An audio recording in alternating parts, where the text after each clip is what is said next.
n'avez pas rendez-vous à midi avec une petite fille de 12 ans devant la pharmacie, monsieur? Ah non. Non, vous n'avez pas rendez-vous avec une petite fille de 12 ans? Non. C'est votre sexe, monsieur? Ah non. C'est pas votre sexe? Vous n'avez pas une tache sur la cuisse gauche? Est-ce que ça correspond, oui ou non, à la tache qui est sur cette photo, monsieur? Ah non. Non, ça correspond pas, vous êtes sûr? Non. C'est pas vous, ça, monsieur?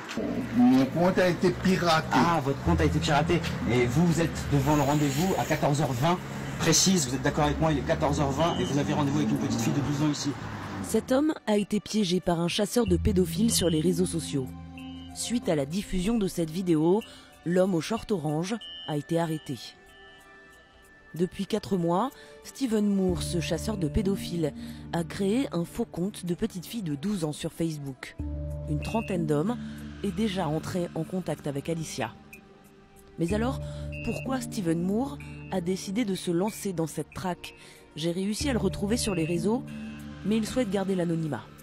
On a voulu montrer l'ampleur du phénomène de la pédocriminalité sur les réseaux sociaux. Je suis père de famille et c'est pour ça que je fais ça. Les prédateurs sont déjà dans la poche de vos enfants. Notre objectif est clairement d'aider la justice, de protéger les enfants. Sauf que ce phénomène qui se développe en France inquiète les autorités.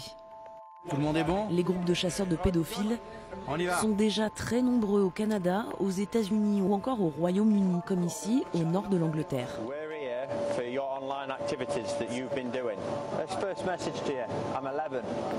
Je suis donc allé à la rencontre de la chef des cyberpatrouilleurs de la police nationale, ceux dont c'est le métier de traquer les pédophiles sur Internet. Pourquoi c'est inquiétant pour vous?